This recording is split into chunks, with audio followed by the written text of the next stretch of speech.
Greetings, future fossils. This is Michael Garfield welcoming you to another episode of the podcast that explores our place in time.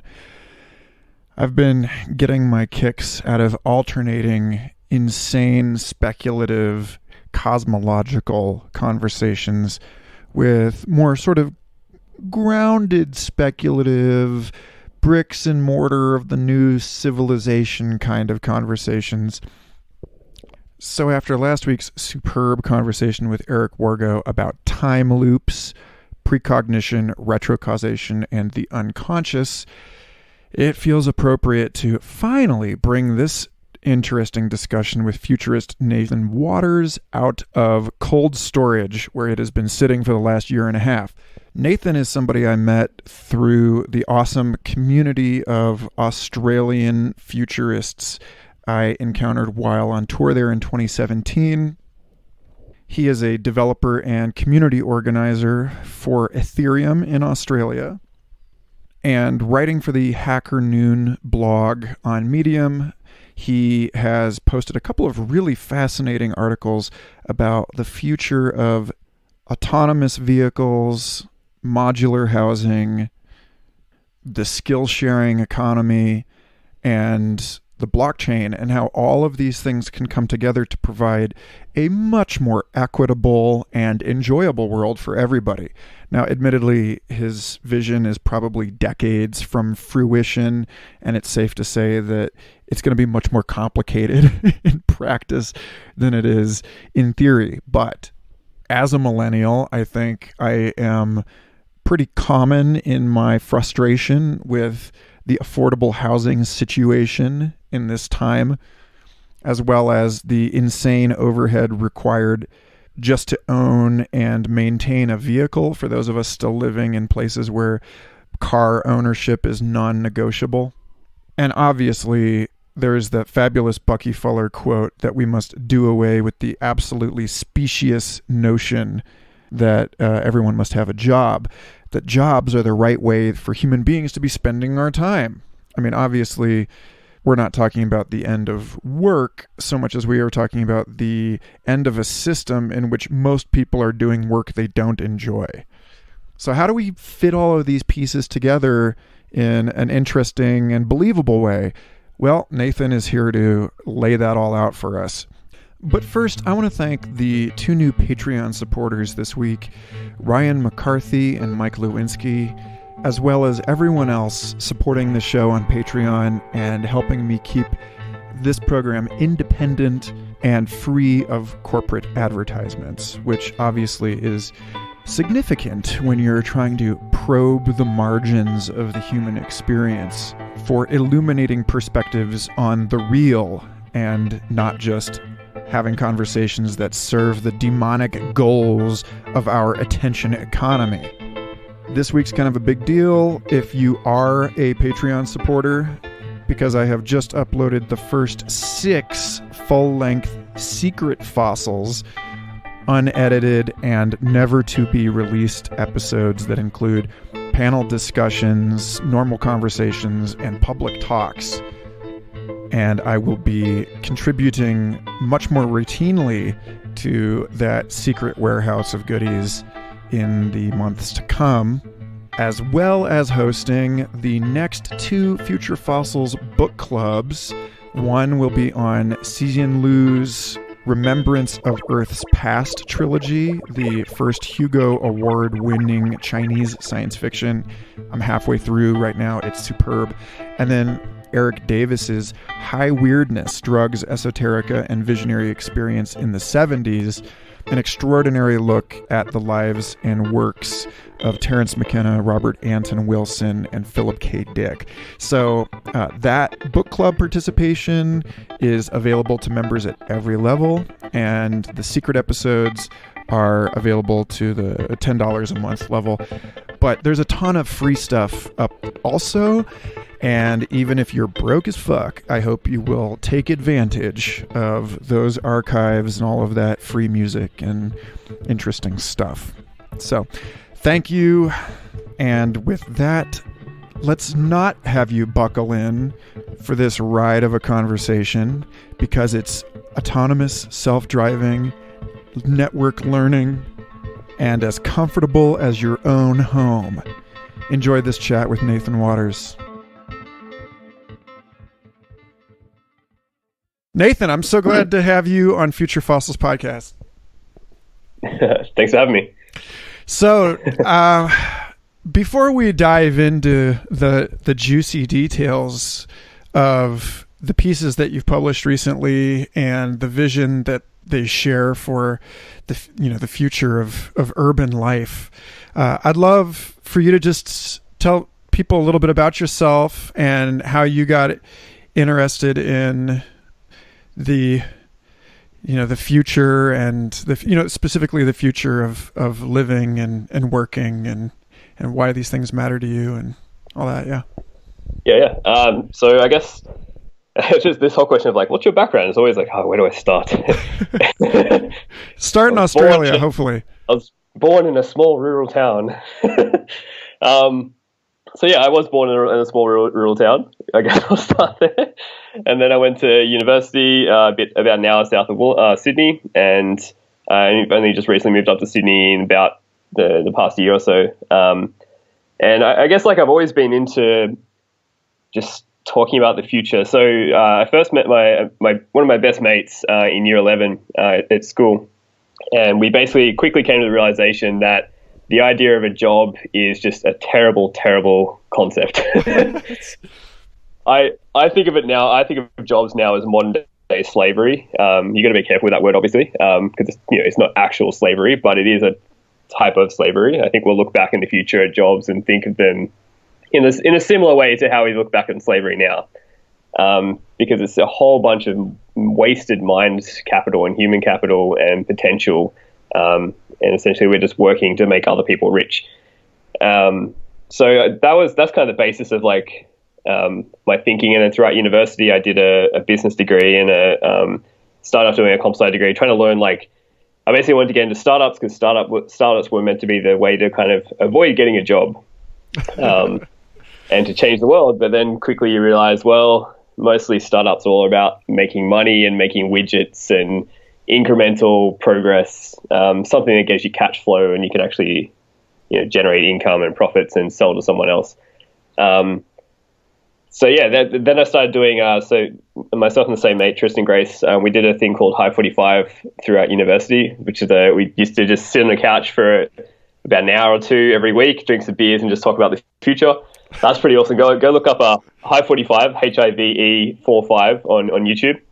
Really old videos of us looking like we're 12 on a couch. Then I did some stuff. Were you right about the future? Yeah, mostly. So that's where I think a lot of what we predicted is still kind of playing out now. There's obviously the little things like, whenever you go too narrow in your predictions, like we were really big on Google Glass at one stage. It's like, and that kind of failed. But the idea of wearable HUDs and AR, like daily AR tech classes, that's inevitable. But Google Glass was not. Well, we'll see. I mean, that one I think retreated to a safe distance and is just biding its time until we're ready for the second coming. But I'm also a former Google Glass evangelist, so we're both wrong, I guess. Yeah. And yeah, throughout uni, we would basically we lived in a share house with a whole bunch of other techie mates, and we would smoke a ton of weed and just talk about the future and technology and where it's all going. And I think that really helped kind of discover the trajectory, long-term trajectory of like the logical, rational steps of tying it with exponential technology and tying it with, I guess, just kind of economic trends and trying to work out where it's all going. So yeah, that's good. And then I did another thing for a while, about a year and a half. I did a thing where it's called Future, F-U-T-A-W-E. Future, like Jason Silver's shots of all thing. I was trying to be like the Australian version of Jason Silver. I didn't quite get there. Well, you've got to deny death a whole lot more if that's going to work out for you. So I was doing like these daily little Snapchat videos, just a new future idea each day and just pushing it out on Snapchat, trying to get people to reply and then pushing that up to YouTube. So that's kind of the futurist background. And I've just been involved in startups for probably the last 15 years, trying to get something off the ground and constantly, jumping to the next thing because I get too many projects at once. And then the blockchain scene, I've been into that for quite a while. So again, the same mate, we were mining Bitcoins back in, I think maybe like 2010, when they were 50 cents each, getting one per day on our regular shitty computers that we just recently bought. So mined a fair few of those. I lost a fair few, sadly. And then the Ethereum crowd sale came around, and should have put some more into that. Didn't really get around to that. But I started up the Suit Ethereum meetup in Sydney. So we run that. That's huge now. It's like 2,500 members, a monthly meetup around Ethereum. And actually, just recently, you get 2,500 people there, like in person every month, or how does that? No, members, but yeah, 2,500 members. But we've got, I think we get about 300 turn up per month. We have to cap it usually with the venues. Yeah, so that's pretty fun. That whole space is just fascinating. We can get more into that later. Yeah. And recently, I'm just about to start a role as Australian community manager for Consensus. So that'll be pretty cool as well. Yeah.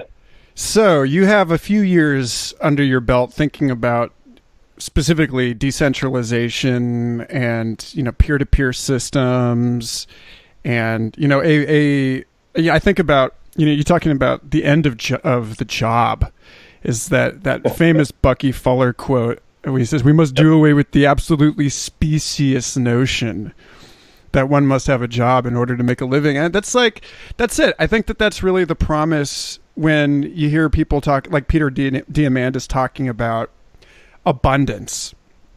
Yeah. The idea seems to be to get our heads out of our asses, out of this millennial anxiety long enough, to like pause and look around and remember that the whole mission of technological progress for thousands of years was to get us to a point where we could indulge in leisure and creativity. And that's what the word scholarship, school actually stems from the Greek for leisure. So, so on that note, I want to invite you to talk a little bit about the extraordinary wastefulness of our resource use today and how you think that some of the technologies that we're cultivating now might lead to a world in which we're wasting a whole lot less effort on jobs that we don't have to do so that we have a lot more time to do the things that we enjoy. Yeah, definitely. I think I love reading this little mini story recently about how capitalism is kind of like an AI paperclip maximizer, where its entire intention is to use all the world's resources to make more capital. Instead of making paperclips, it's all about making capital. And I think that's definitely the situation we're in now. So, I mean, capitalism is very kind of closely tied to the idea of jobs, the employer-employee relationship, and all that sort of stuff.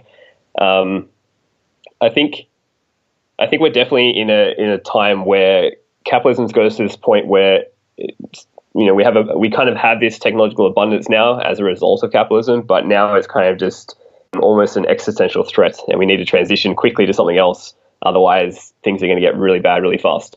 And so the reason I kind of focus on jobs and income is that, so I think to change the whole society globally to a different economic models that's more sustainable in the long term, I think you need a catalyst point. So governments could probably do it, or we could wait for a massive global collapse to then put in a new system. But I think if you're trying to do something outside of the political sphere and using, leveraging exponential technology and leveraging the economic drivers that we currently have in society, the thing that I'm really focused on, and I think could be the big catalyst, is job automation. Because ultimately, if someone's job is automated, they lose their purpose, they lose their income. They're basically almost like free falling, and so they'll grab for whatever system you have in place that just gives them those two things: income, purpose. And if that new economy is like a parallel economy that is transitioning us out and away from capitalism, then people will go for that. It's kind of like the good version of the cryptocurrency bubble at the moment. People are like, people have said that the entire economy right now is just so shit, and it's so like, disconnected from reality, and people are like completely, they're like, what is going on? And then they see this crypto bubble going up, and they're like, oh sweet, I can make some quick money off that. That's my escape route. And so they're kind of like almost like rushing to the exit. But the problem with the crypto bubble right now is all the economic incentives are aligned, but they're not designed in such a way where they lead to a positive social outcome. They're creating more wealth inequality. They're creating more competition, and it's almost like all the worst things in our current economy just kind of exacerbated inside a tinier little economy. Totally. There's that the New York Times just published that article talking about Bitcoin nouveau riche, and it was like this, I invested $400,000 into Ethereum at 80 cents. It's like, oh, you had $400,000 when Ethereum was at, okay, so, clearly we're just carrying this digital feudalism into, a new space, unless we engineer a different way, and I like that idea that people really, the loyalty is to what works, and like a lot of the time we don't really have an alternative. So we're stuck in this sort of Stockholm syndrome, victim-captor relationship to the social contracts we don't remember signing. And yet the opportunity here is to, is that we can actually create an alternative in parallel, or in some way, integrated within the system. I keep thinking of, I don't know why, this is such a dork thing, but I keep thinking of the, in Battlestar Galactica, when the ship is starting to fall apart from age and use, and so they patch it with Cylon's like cyborg technology, and so it's like I can see us, and in many ways that's what we already have. That's what the state already is. Is this? It's not really the state anymore. It's not really the United States or Australia. It's basically like the corporations have patched it up and they're holding it all together from the inside, and it's just sort of the facade or the appearance of a national government. But I digress. So let's look specifically, because I think you've done such a good job in your work with the Medium articles and talking about this stuff. Let's look specifically at housing and at cars, because when you talk about that AI paperclip generator, which by the way, like this is a classic. For those of you who don't know, this is a classic rhetorical tool in the conversation around AI, talking about what if we built this machine that was designed to turn everything into paper clips, and it just ate the whole world and replaced us all with paper clips. And I met a guy who works at Google in the machine learning lab specifically to avoid the paperclip scenario. So like that paperclip scenario actually makes sense when you zoom out and you look at, you post this aerial photograph of a lot used to hold newly manufactured unsold cars, and it's just this apocalyptic expanse of brand new consumer goods that are just sitting there unused, and like all of the rare earth minerals going into that shit. Anyway, so we begin with the problem. So let's just start with housing. So one of my posts, it's usually the post that isn't the most popular. The post that's the most popular is the dreamy driverless hotel rooms. The post where I spend like 10 minutes talking about how shit the world is in regard to housing. Nobody likes to read that. So I did a massive post basically explaining, and mostly I look at it through the context of Australia, just because Australia is like one of the most craziest housing bubbles in the world right now, and I live here. So in Australia, the median house price in Sydney is over $1 million. It's only just started to kind of dip down over the last 3 months, but it's been a massive bubble for 40 years. And what's really driving that is not just pure supply demand. Like you would imagine that supply demands should be it's always going to drive up housing and land, because land is always a fixed asset, and people usually want to live in the cities and they usually want to live near the beaches. So obviously that's a factor that's always going to drive up housing and the cost of housing. You almost can't avoid that unless you do the decentralized, van home thing. But in Australia, we have all these tax incentives for property investors and property owners. So in Australia, there's a thing called negative gearing, where basically you can have an investment property and you can be losing money on that property because usually the rent doesn't cover the repayments on your mortgage, your loan to buy the house. And so what they can do is the government gives you the ability to claim those losses on your income tax. So it's like a win-win. So you lose money on your investment property. It's literally making you zero money. You're losing it, but you then get to claim that off your tax. So that's cool. One cool incentive. Then they offer another one called a capital gains discount tax. So I think the way it works is basically when you sell your property, the first couple $100,000 or whatever, you get a 50% discount on the tax. And on top of that, you've got the Reserve Bank of Australia has kept interest rates super, super low. So they're down at like 1.5%. So it's just basically encouraging more people to keep pushing money into this bubble. And it's very, very similar to what happened in the US with the subprime mortgage crisis. And there's a whole bunch of people saying, guys, like Australia is like following the exact same thing that happened with the US subprime mortgage crisis. Like, what are you doing? That's just what's happening now. But humans we're so good at that. It's like, oh no, that's different. That's fine. Yeah, that's not an issue. Not an issue. And ultimately, like I love diving super deeper into the actual like I'm a little bit of a Marxist at heart, but I kind of don't like to. I'm a little bit of an ism of everything. I like parts of capitalism, socialism, communism, Marxism, and libertarianism. This is where I'll talk about purism later. It's kind of a combination of all those things. But I think ultimately the big thing is that the moment you can own property privately, it's in your best interest to try and maximize your return on that. And you will try and, so if you own it privately, you obviously want to invest it and then sell it for a higher price later. The same reason you buy Bitcoin or crypto now, because you want to speculate on it to sell it for a higher price later. And you privately own the crypto and you privately own the house, which gives you kind of like the legal right to do that, to speculate. And I think that is a fundamental core aspect of capitalism. Is really what leads to a lot of these other issues. So that's the fundamental of like, if I can own this property, then I can sell it to someone at a profit, or I can then rent it out and claim those economic rents. The rentier class, the rent-seeking behaviors that we have in this system. Those people make money for basically adding zero value to society. Property investors might say, "Oh no, we're helping people get housing, and we're helping increase the supply of housing and shelter." But actually, no. Most of the time, the loans that people get from the banks are used to buy existing properties to speculate on, and the only things that actually are used for new construction are luxury apartments, because that's where you make the most profits. So I think in 2016 in the US, 80% of all new constructions were luxury, classed as luxury.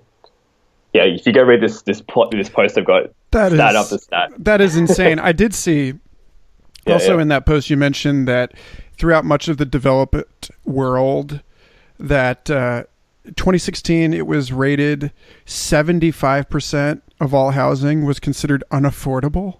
Yeah.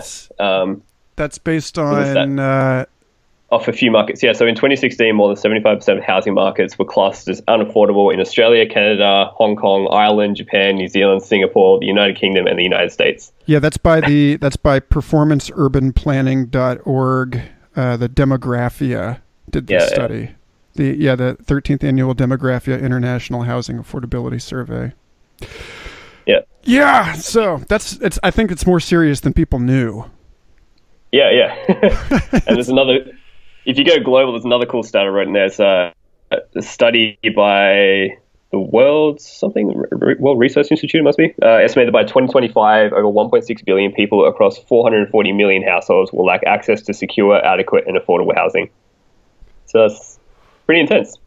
So that's part of the problem, and the millions and millions and millions of cars that we manufactured so that they can spend 95% of the time sitting in a garage or parking lot. That's another part of this. And also houses, apparently. There was another cool stat that I didn't mention.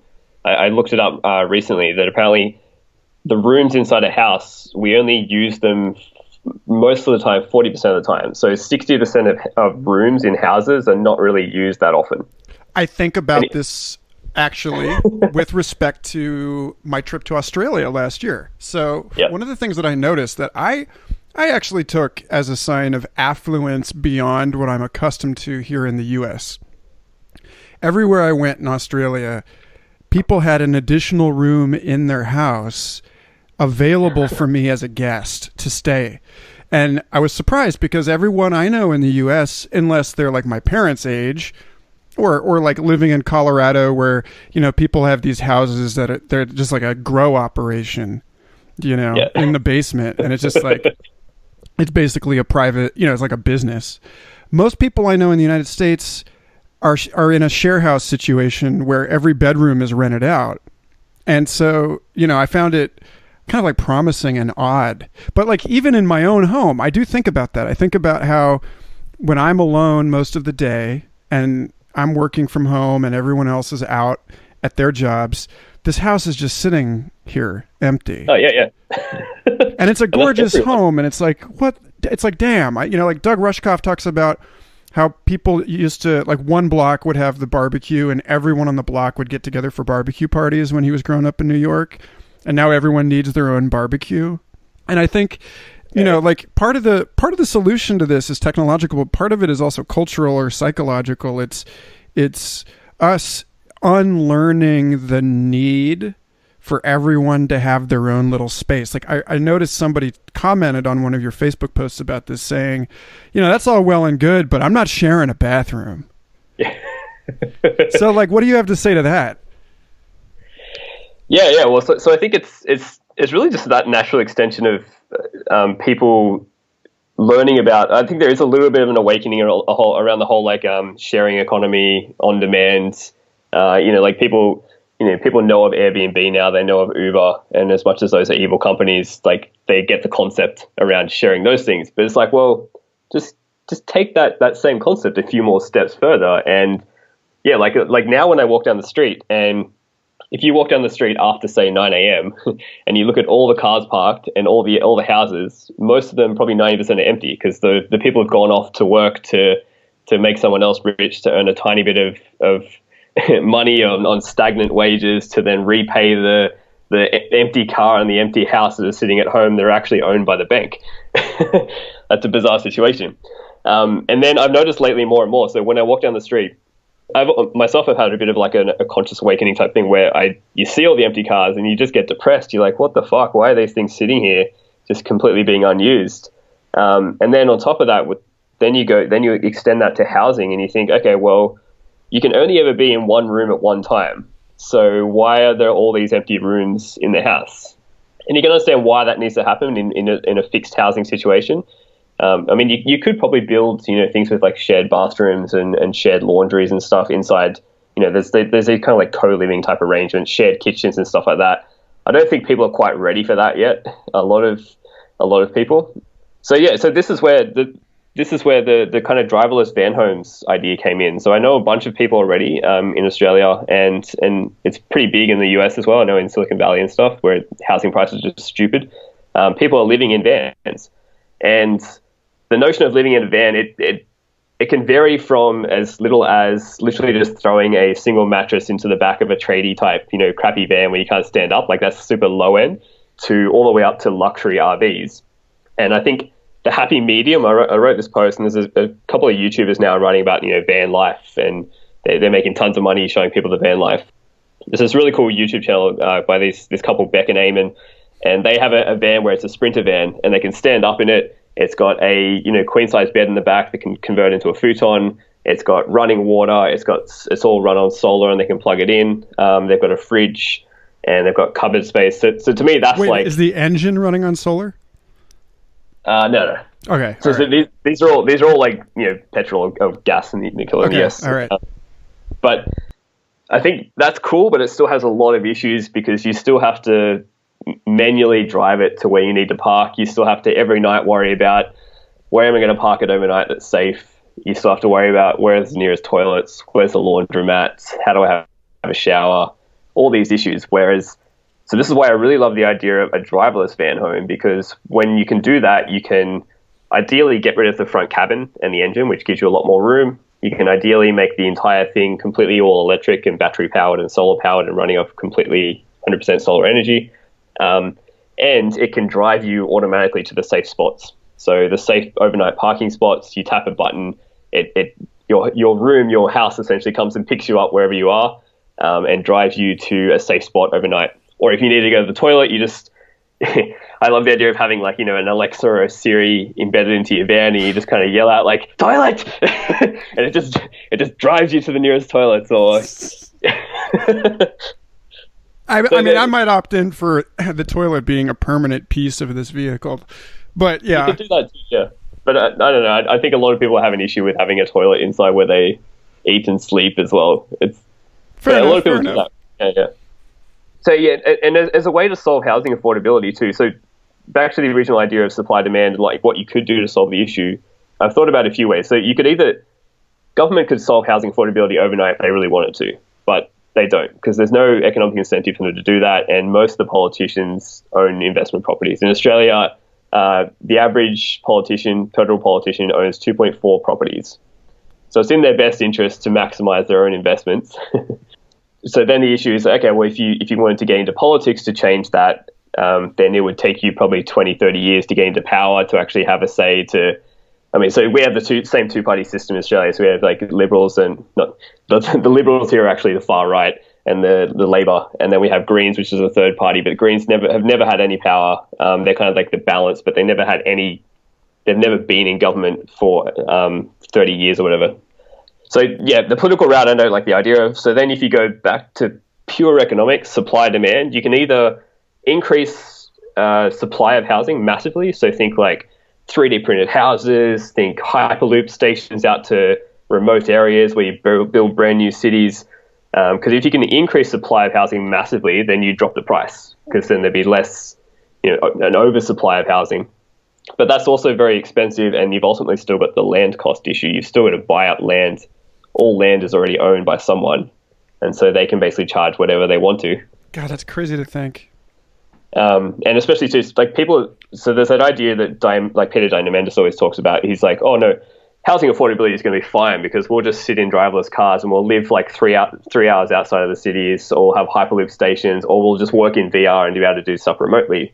And like, yeah, that could happen, but ultimately people still want to live in cities because that's where, first of all, that's where the jobs are. But even if we remove that idea of having to get a job in a city, people are still going to want to live in cities because that's where the social activity is. That's where the ideas are. That's kind of like where the hive mind is. And I don't think you'll ever be able to fully replicate that perfectly in VR or AR until we have something a bit more immersive than slapping on a head. That's also totally contrary to the, as this sort of, like Greg Egan, Australian science fiction writer Greg Egan, in his novel Distress, talks about a 2049 where the suburbs are the new center of activity because of virtual reality, and the center, the urban areas have been hollowed out and become this like bohemian squatter paradise.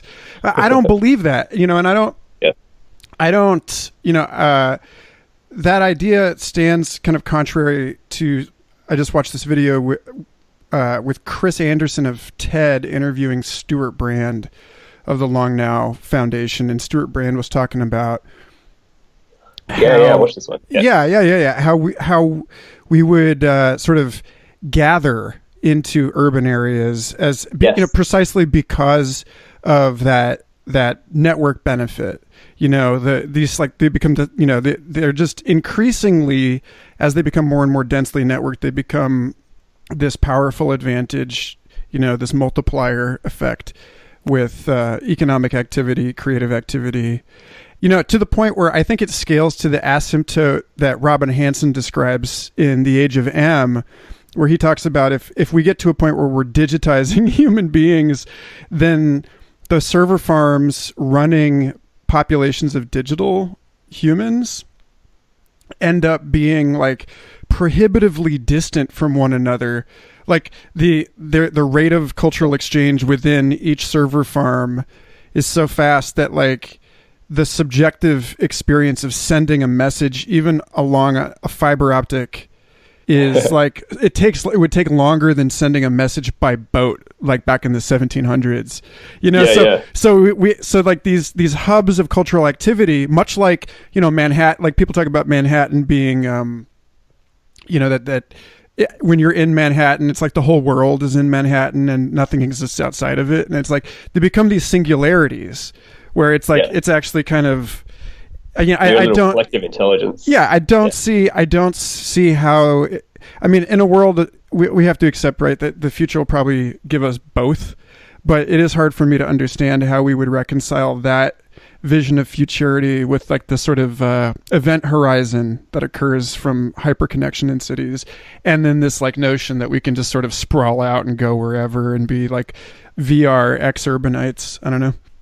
And that's the other thing he mentioned in that TED Talk is that by centralizing into more cities, but you still have tons of cities around the world, but it actually helps the environment as well. So we don't want to really be sprawling out. The more we sprawl out, the more we have to destroy nature to do so. So one thing I love about the idea of let's just go to the driverless hotel rooms thing. We haven't mentioned that yet. So yeah. Well, we got to bridge the autonomous vehicles to hotel rooms, right? Because there's what happens there is the conflation of the vehicle and the building, and like that's an evolutionary moment. Like that's worth discussing. I'd love to hear what you have to say about that specifically. Okay, yeah. So everyone's always, there's a massive hype around driverless vehicles right now, and you've probably heard the idea of, okay, once we have driverless vehicles, you can get rid of the steering wheel. It can drive you to work, and that means you can do basically anything you want in the car. So you could watch a movie, you could, eventually maybe go to sleep, you could do some work during the car. So a lot of these ideas that most people come up with are very kind of just incremental steps. The idea of like, okay, on your morning commute, rather than commuting and wasting all that time sitting in traffic, you can do work on the way into work, and that's pretty cool. But the cool thing about driverless vehicles or self-driving vehicles or autonomous vehicles, I don't know exactly what is the best phrase to use yet, is that eventually they're essentially just rooms on wheels. Because once you remove the engine, because most engines will just be electric engines, which are they're basically just in a Tesla, they're just attached to the wheel. And once you remove the driver's compartment and the steering wheel, then essentially you're just really left with a shell or a box or a room on top of a drivetrain. And so electric drivetrain is just your four wheels, your two electric motors, and your battery pack. And that's really all that self-driving cars will be, with a few extra sensors, radar, LiDAR, and cameras. And so then that gets really, really interesting. I think the first iterations of these things, they're definitely going to have to still have all the safety features. You'll probably still have to sit into a chair and wear a seatbelt, because the danger is other human drivers on the road that might crash into you. So that was actually one comment I had on some of my posts, saying that, you're never going to get rid of the safety features and stuff like that. It's like, well, yeah, probably. While there are human drivers on the road, that's going to probably be a limitation for quite a while.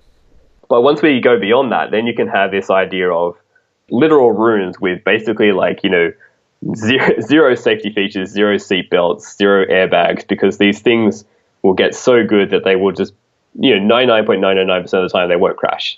It'd be very, very rare for anything to ever crash, because these things will be aware of each other, be able to be adapting to each other, and they learn. So the cool thing about the Tesla autopilot thing at the moment is every time a car actually learns a new situation, it's running. Last I heard, it's actually running a simulated self-driving mode on the car, on every single Tesla car that was produced after, I think, like 2016 sometime. Every single car is running an onboard simulation of a self-driving mode, because what Tesla aims to do is they're running this across the entire fleet, and before they can switch on fully autonomous driverless mode, they need to prove to all the regulators that we've been running billions and billions of kilometers or miles of self-driving mode, and we can prove to you that there was zero crashes, and we would have done a better job than the human driver. And the cool thing is every time that one car learns, the entire fleet learns. So imagine when we get to the point where every single driverless car, every time it learns something, an individual car, the entire global fleet of driverless cars learns. And so it's inevitably going to become so much better than any human driver in existence. It'll get so good that I think we will have to ban human driving on roads. It's just an inevitability. because that human drivers would just be so much worse. And they are now, like they are provably now. It's just a scale issue. We need to have absolute certainty that the driverless cars are better and have driven more miles and more kilometers than humans. It's funny. It's funny when you think, when you look back about 120 years ago to the writing around the introduction of the automobile into society. The critique is that human beings can't possibly know how to steer a vehicle of that size as well as a horse. That there's just like, look, like the horse, we trust horses. We don't we don't trust human operators. And it's like, it's so obvious that our apocalypse is Mad Max. Like, I think about, for one, the kinship that between the United States and Australia, but for two, the words of historian William Irwin Thompson, who talks about the little Venus figurines that they find in all these these Paleolithic sites, and how little we understand about them, and how we're drawing our assumptions into that. And he's like, imagine 20,000 years from now, looking back on modern society and being like, these people worshipped these cars. Like, they're just everywhere. They made so many of them. Their whole culture was preoccupied with the manufacture of these vehicles. And the only real rite of passage that we have in our society, other than getting like shit-faced, is learning to actually direct this thing. So like what you're talking about just seems to me to be such a like an invagination, like a total reversal of everything that we take for granted in our like this weird little window of time in our society. Yeah, and even the flipping of the whole social status of buying a car. Like, I think I cringe anytime anyone buys a luxury car, or they pose in front of it. They'll post a picture of them on Facebook, and they'll pose in front of their luxury car, or it'll be their cover image on Facebook. And I literally I jump in now and I'm like, you're a dick. Like, what is wrong with you? Because a lot of them are like people who've made crypto winnings, and they're like, look at my luxury car, I just bought my crypto winning. I'm like, you're a fucking dick, man. Like, go do something useful with that money. So I want to circle back around to the driverless hotel rooms, but you bring this up. I think it's really vital that I see you on social media campaigning for people who have stumbled into extraordinary wealth as early comers to the table of this distributed technological abundance, and being like, hey, why don't you do something useful with this money? Like, hey, by the way, if you're listening to this podcast and you accidentally became a multimillionaire over the last few years, like, I think there seems to be a democratization of the need for financial literacy and like a sort of like philanthropic education, or like people need to learn how to invest not just in projects like vaporware or beta projects that deliver high returns, but in longer term projects that are poised to cultivate ecosystems that will later bear fruit and nourish and support other things down the road. And like, I don't know how you think we're going to be able to cultivate that kind of longer term thinking around wealth, but I don't know. Well, I think something on that point, I think something that's interesting with the crypto scene is that even though things like ICOs and token sales right now are kind of a little bit scammy, hypey, and there's so many issues, I think the version 2 of that, or the next iterations of that model, I think makes sense. Because if you've made, say for example, if you've made your money in Ethereum and you've got a ton of it, well then you don't really want to exit that out for fiat. As much as it's all valued in fiat, and that's kind of like why you're wealthy. You're not wealthy because you have 1,000 Ethereum. You're wealthy because you have 3, 4, $5 million Australian or US. And so I think there's a model where if you can encourage people to reinvest back into the ecosystem that's actually trying to make things happen, then naturally your other holdings will go up in value. Like if you make other things on the Ethereum platform more valuable, then your holdings will go up. But I just don't know why people don't just. My whole thing's all about like changing the world and legacy. Like I don't give a shit about money, because money is just like a means to an end. And you know, when you die, no one's going to give a shit that you bought a fucking Mercedes-Benz luxury car. Like they're going to give a shit about what you actually did with your life, and how many people did you impact, and have you actually built a lasting legacy? Have you made the world a better place, or have you just made more widgets to sell to people? Awesome, dude. Yes. Okay, so let's talk about the self-driving hotel room. Driverless hotel rooms. Okay. Yeah. So this is the cool thing. So I wrote a post about driverless van homes, and that went okay. Like got a bit of traction, but mostly people are like, "Oh, why would I want to live in a van home? Sounds terrible. Who wants to live in a van?"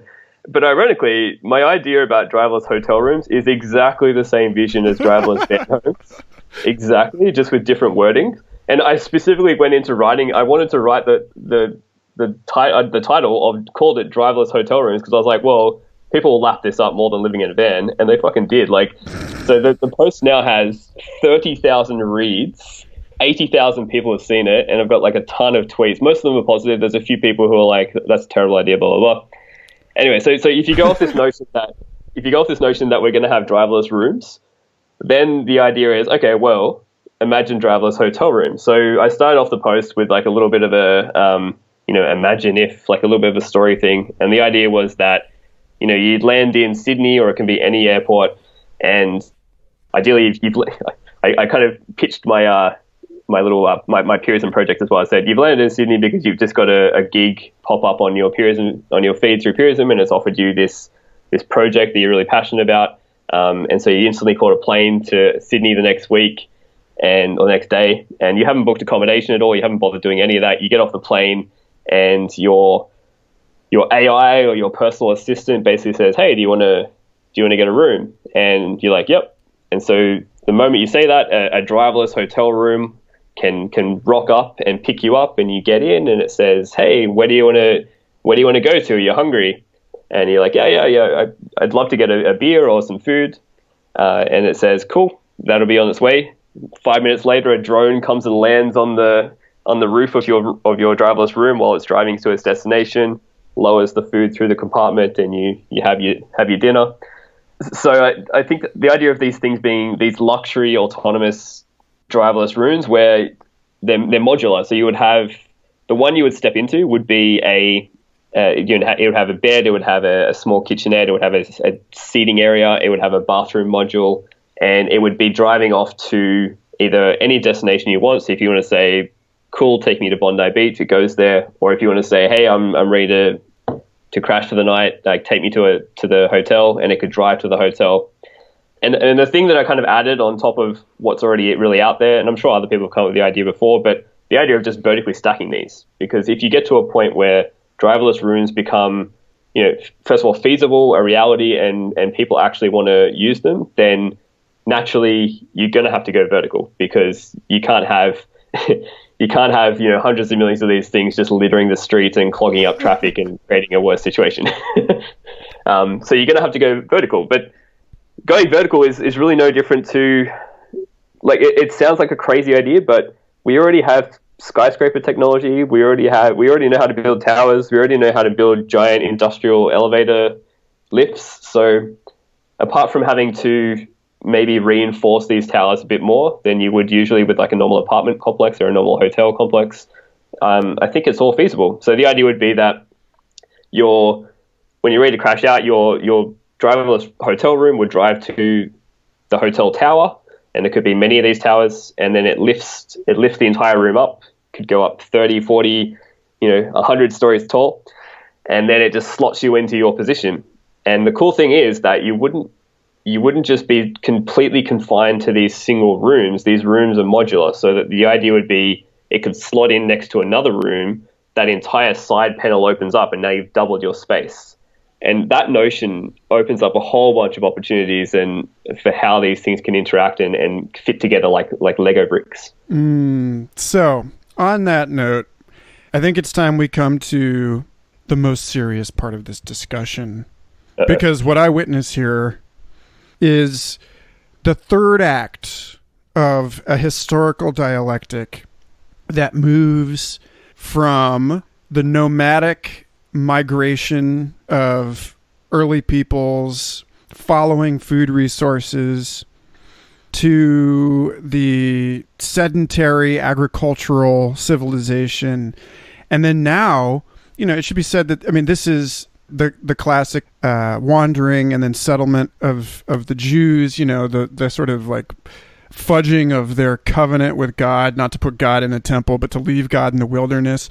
I feel a driverless wandering Jew in my heart that wants some way to reconcile feeling like a person of place, feeling like I have a sense of continuity, feeling like, that there's a linear course that describes my life in some way, that I come from somewhere, that I'm going somewhere, the basic narrative need of an ego in an age of metamorphic change.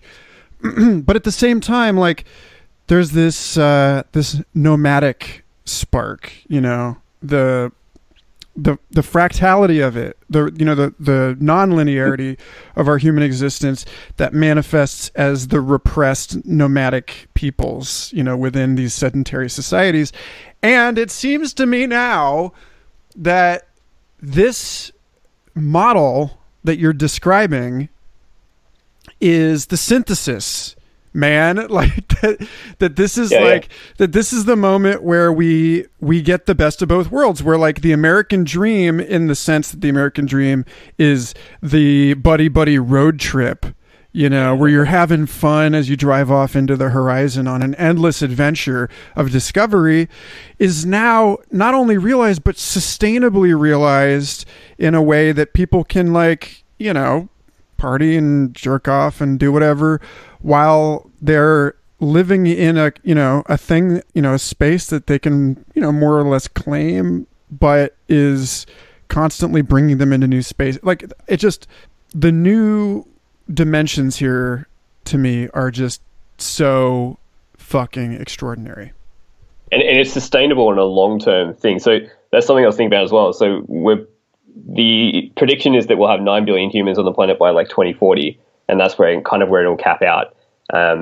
So the idea is, a lot of people talk about how the neoliberal doctrine is all about trying to bring down the Western world so that as the developing world is rising in their living standards, and everyone in the developing world wants to live like Americans and Australians, and so you have to kind of have the lifestyles of the Americans and Australians in the first world kind of meet halfway so that everyone kind of balances out.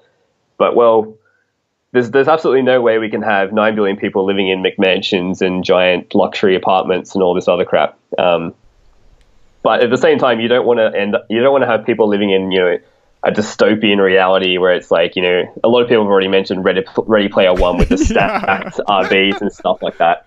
And that's janky, a huge fear of mine. Janky. Yeah, it is a huge fear of mine that this is where it could go, because it's obviously going to be a transitionary thing. It's not going to go instantly to this reality where we're all living in these giant luxury towers. But the thing that I loved about prefacing the whole concept as a hotel room is people naturally think of hotels as these luxury type experiences most of the time, unless they're in like a shitty, cheap motel.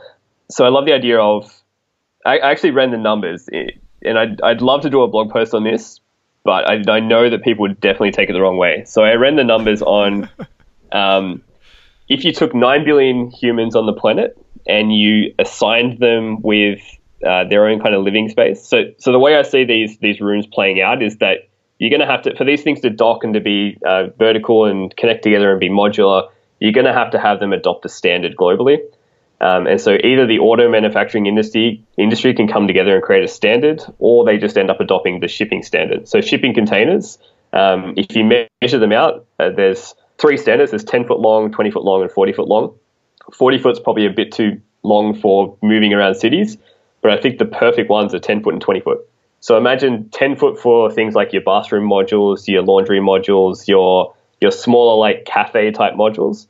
and 20 foot for that would be your standardized kind of room size. Now these things wouldn't look like, they obviously wouldn't look like shipping containers with windows. It's gonna be like, just the dimensions.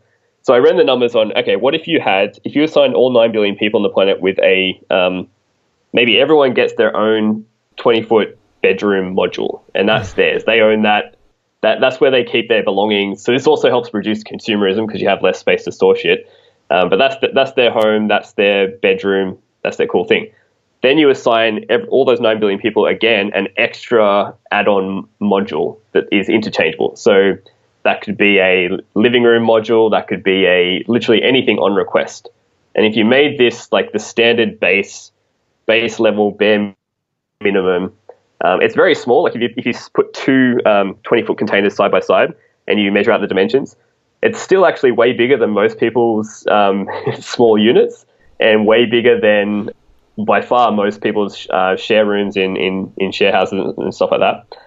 But I think the psychology of it is that because you can ideally switch these things out and have new rooms come to you on demand, I feel like psychologically, even though it is kind of a small space to live in, psychologically it would feel like you're living in a massive apartment because the moment you need something, it just comes to you.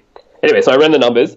If you look at if you just do a kind of like a prism type shape, so the Burj Khalifa in Dubai is about 840 odd meters tall.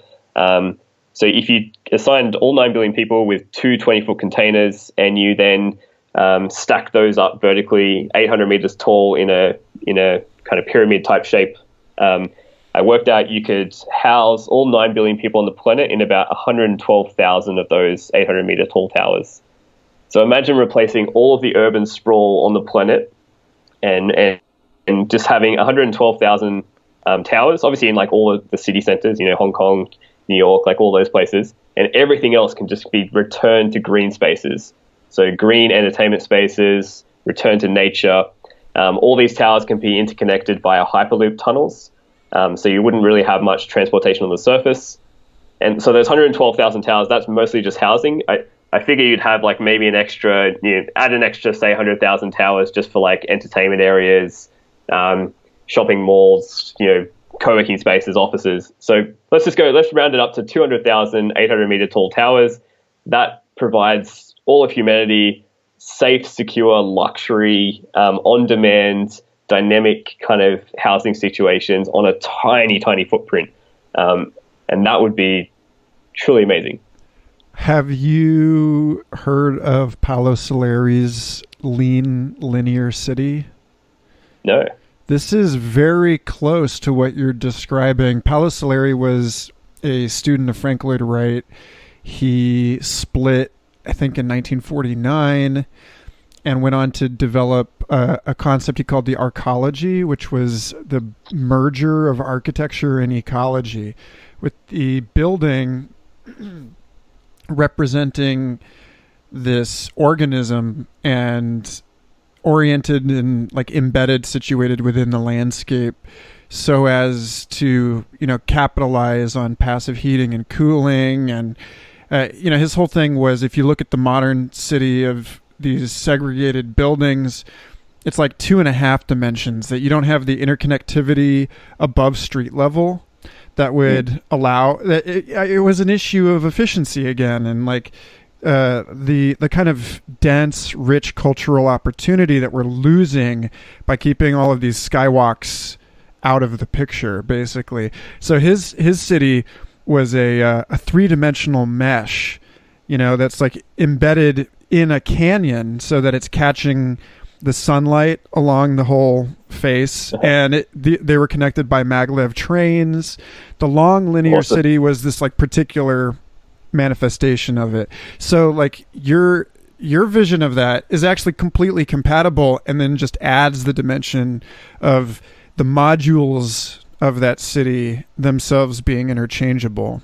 So like this all goes into a sort of holistic paradigm of biomimicry expressed through distribution of many things that were once centralized. For example, each wheel having a motor associated with it rather than one motor driving the entire car. So I feel like this is the place where purism steps into it. And I think that, this would be a good spot to plug that. Okay. You know? So I have like basically these are my two kind of lifelong passions. So I'm actually planning on starting on this project, trying to build the driverless van rooms, starting with like van homes. I'm going to start on that in a few years' time. But I love this idea. So driverless van homes is all about really bringing the living costs down to almost zero and then below. And then purism is all about giving people the ability to express to the economy as a whole what they're interested in, what they're passionate in, and what their skills are, so that work can then come directly to them. So the way I'm planning on doing that is leveraging cryptocurrencies and leveraging tokens and the whole blockchain decentralization sphere, and really focusing on the idea of skill tokens. So with the reason why job automation is a big scary thing that's coming on the horizon is that we are very homogenous in our roles. You know, when you go to a party and you say, you know, what do you do? And someone replies, I'm an accountant. That means that they probably work at one company at one desk 40 hours a week, you know, Monday to Friday, and that's what they do. They're an accountant. So the problem with that is when accounting gets automated, not just their job, but their entire industry, the model that guy is going to have to do, or that girl, they're going to have to then go back to university, do another 3-4 year degree, maybe become a lawyer, and then they become a lawyer, and then that gets automated. But at the same time, like, you know, an accountant isn't just good at accounting. You know, humans aren't just, you know, they aren't just interested in good at, you know, what their job role is. That accountant has a vast array of unique and diverse skills and interests, but the economy doesn't give a shit about it, nor does it know anything about that. So what I'd love to do is actually quantify people's skill sets and have them quantify their own skill sets and interests in a way that is recognizable universally across the economy. So the way to do that is to have user-created skill tokens. It'd be like a cryptocurrency, like Ethereum, like Bitcoin, but the value inherent in that token actually represents the person's skill. And the more of those skill tokens you earn represents your skill level, a bit like a role-playing, like an RPG. So you might have, that accountant might have, you know, they might have earned 100,000 accounting skill tokens, but they might also have, 50,000 marketing skill tokens, 4,000, like photography skill tokens, and maybe 2,000 fidget spinner tokens. Like and this is the cool thing. So you can have these completely obscure skills that pop up out of nowhere, that really have no marketable, no economic value attached to them. But you can actually have microeconomies emerge around those skills and those interest topics, and have people quantify themselves, level up that skill, so level up fidget spinning. And now that they're leveled up, the economy can actually be self-aware of what those people are interested in such a way that anytime a task comes into that economy, anytime someone needs a fidget spinner task done or a 3D printed fidget spinner, it can then automatically route that task directly to the person who is good at it, because they're quantified and ranked, and that person can immediately claim it. So you also ideally get around this idea of, you know, platforms like Upwork and Freelancer. They're always a bidding war to the bottom. They're always some employer trying to get the cheapest labor they possibly can. With this model, I'm hoping to flip it so that to get the best labor, to get the best person at that task, you pay more. And the more you're willing to pay, the higher you get matched to that person. And it's all about ideally trying to get to a point where we can decouple the employer-employee relationship, diversify people's skill sets so that, you know, if one of their skill sets gets automated, they have instantaneous fallbacks, because work is constantly coming to them. And then they can just pursue their own passions regardless of economic outcomes. So I hate the system now where people, you know, they take university and college degrees because they need to get a good job. They don't do it necessarily because they're interested in it. Or they take the first job offer they get because that's what they've got. And so you end up going down this, you know, career path that is just going towards something you're just not interested in at all. And so you end up with these people locked in these jobs that they hate, working for employers that they hate. And the stats show that something like 50 to 60% of all workers in most developed countries hate their job. And so that's a really bad, it's not an optimized system. It's not maximizing human output and potential.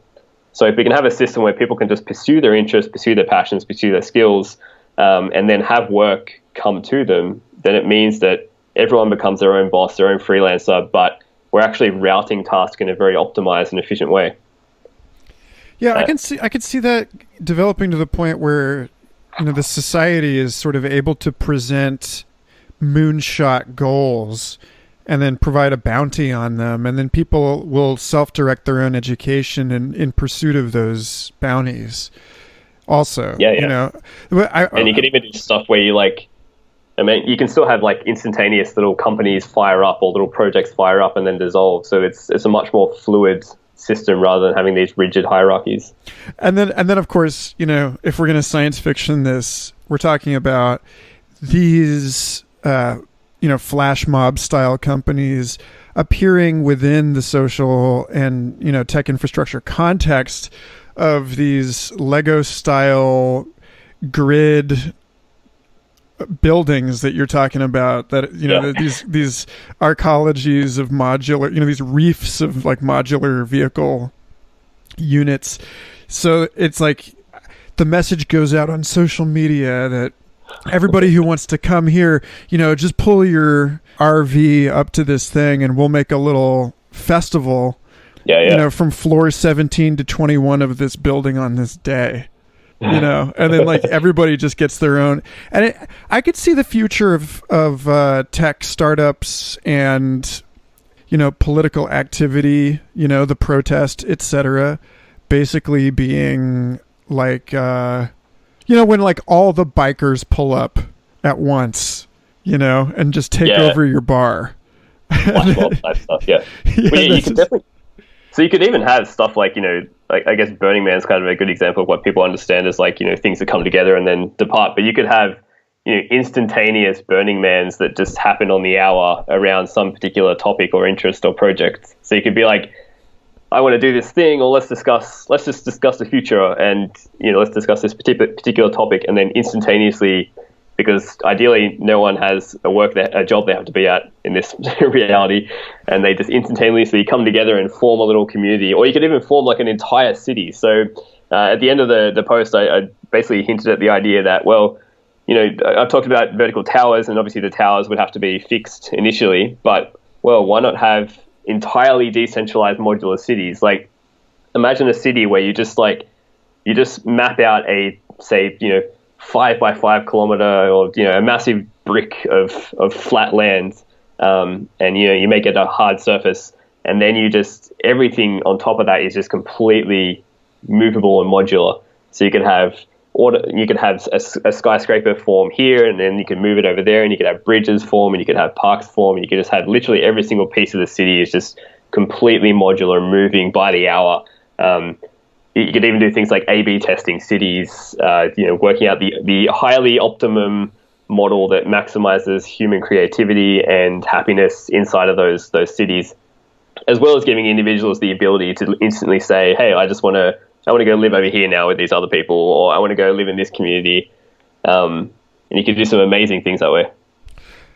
I just wonder, when I was at Arcosanti, which is Paolo Soleri's project in Arizona, his archaeological experiment, I saw this lecture by Mark Lakeman, who is he co-founded the City Repair Project up in Portland, Oregon.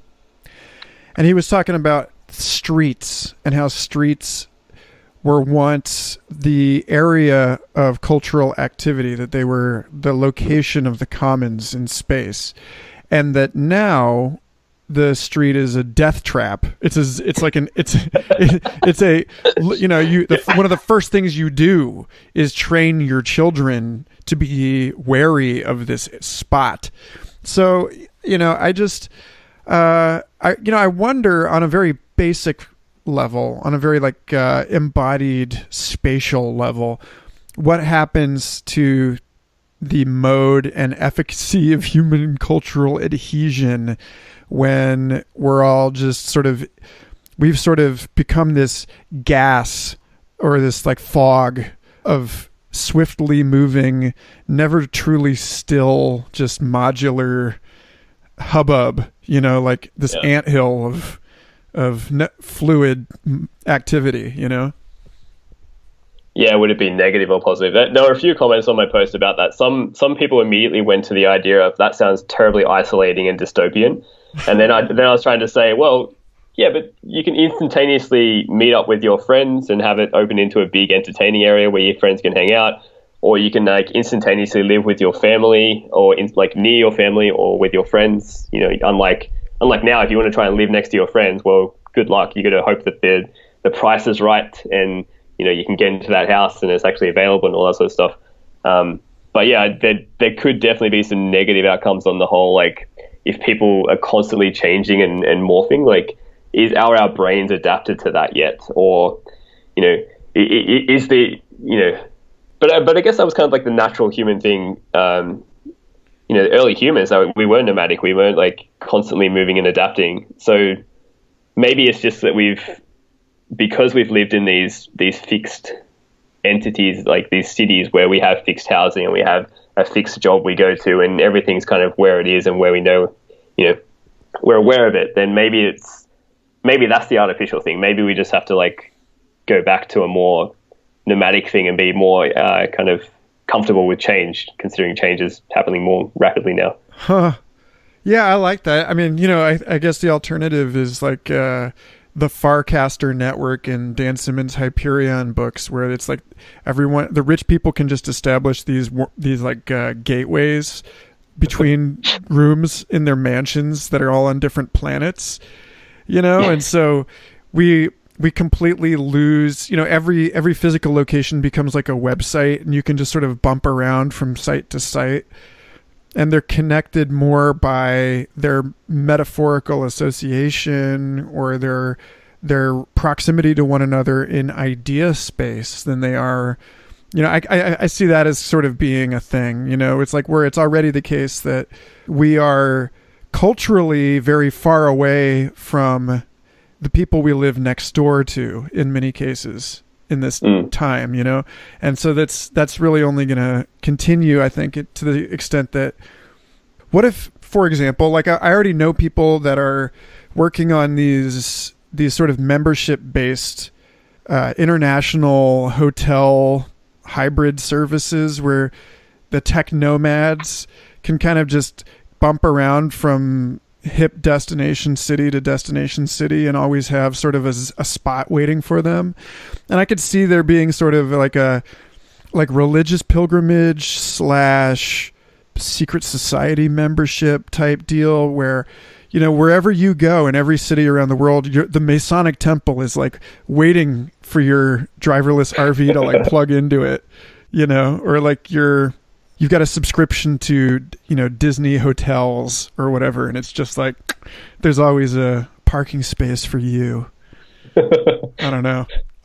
That's pretty cool. Well, I just, one thing that could happen is physical filter bubbles. That could be an interesting thing. Well, how there's obviously the issue right now where we have filter bubbles online with social media, and that's causing, a lot of the early people who created Facebook are now saying that, what we've created is actually now tearing apart the fabric of society, because we've created these filter bubbles where suddenly people who couldn't find each other can now find each other. So the flat earthers can all find each other, and they hang out in their little crowd and they keep their little, alternative facts to themselves and kind of hype each other up. So maybe one potential outcome, dystopian outcome could be physical filter bubbles where you choose to live with the people you identify with, which is great in one sense, because like you might want to like hang out with people who have similar ideas and you can, flourish and be more creative with those type of people.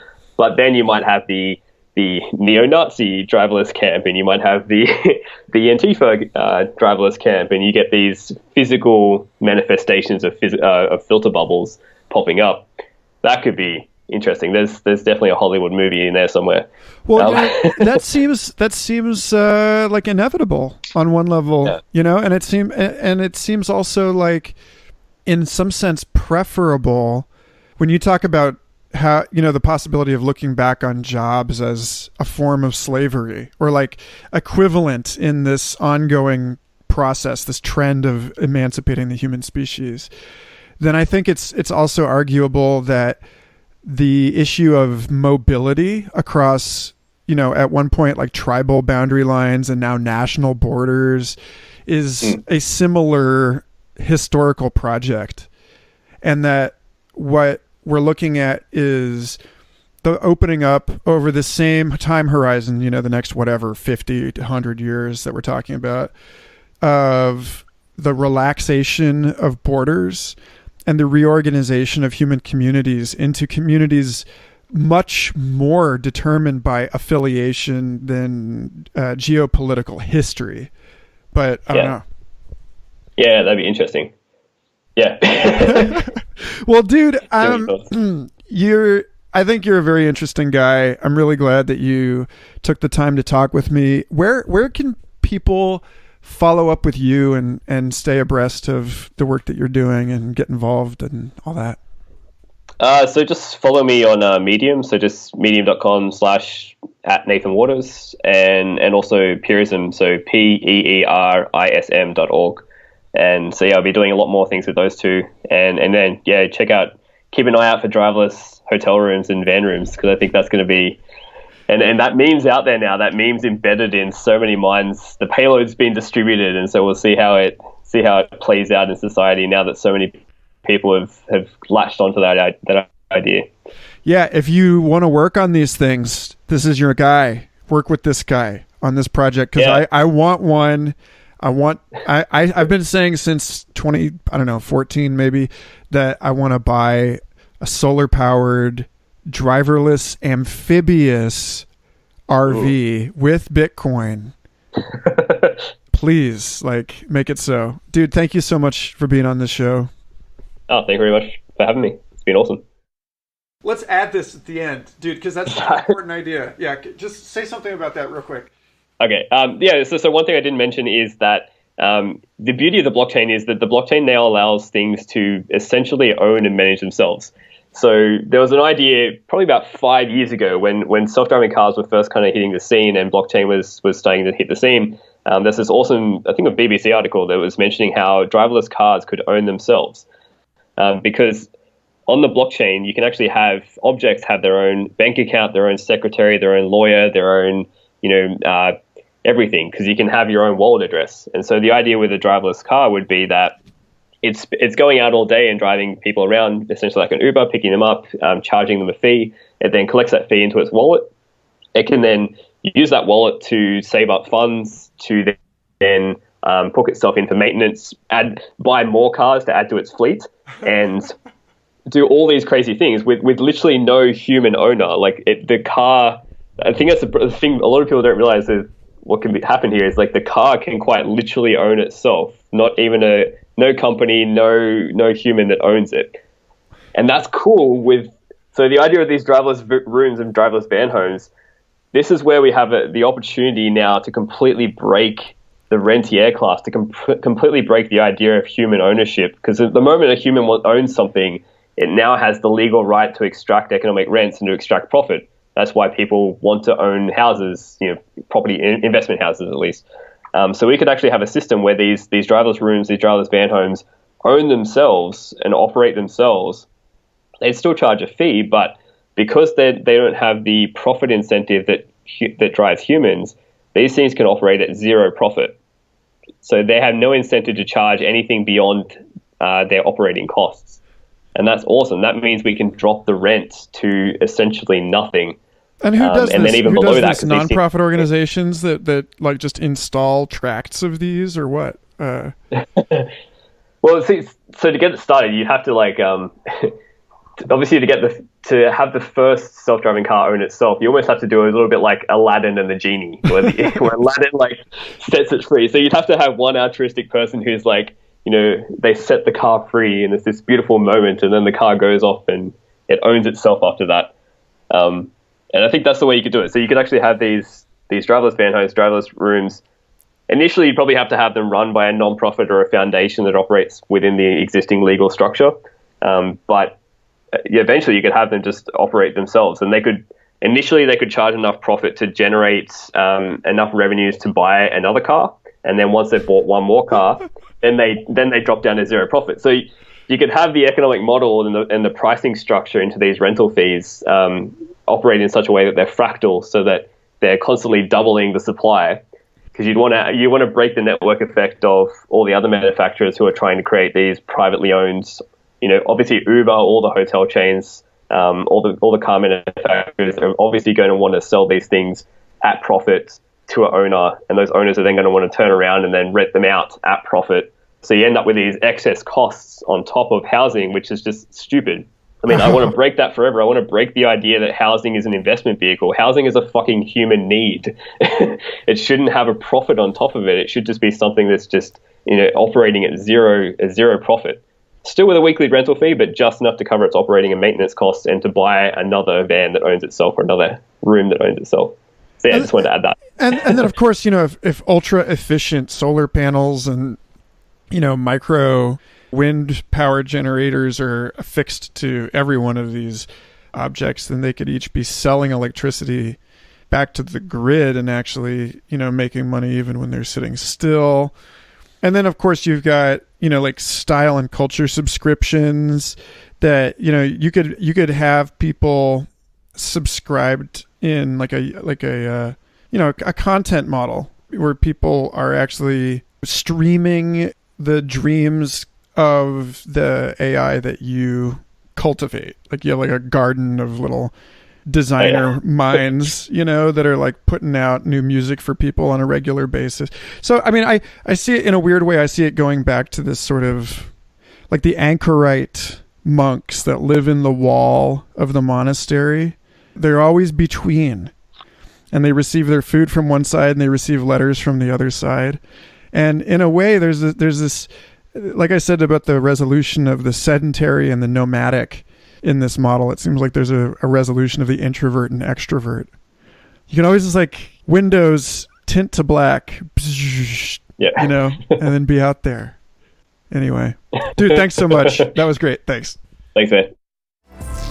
Future Fossils is part of the MindPod Network, a truly excellent cornucopia of mind-expanding podcasts, and is brought to you in part by our featured Patreon supporter, Mike Schwab, who works at knowyourmeme.com and has donated his weekly call-out to Know Your Meme, which is a truly cool site. If you're not familiar with it, it's an exercise at scale in what W.J.T. Mitchell would call a paleontology of the present, a wiki-based effort to pre-digest the ridiculous abundance of memes and internet culture for those future unborn historians this show attends to so frequently. That's just a fancy pants way of saying it is an extremely cool site about memes. You should go check it out. If you would like to support Future Fossils, go to patreon.com/Michael Garfield, or just leave the show a review on your podcasting platform of preference. It's hugely helpful, and I greatly appreciate it. Thanks again for listening, and I'll have the next episode up in the geological blink of an eye.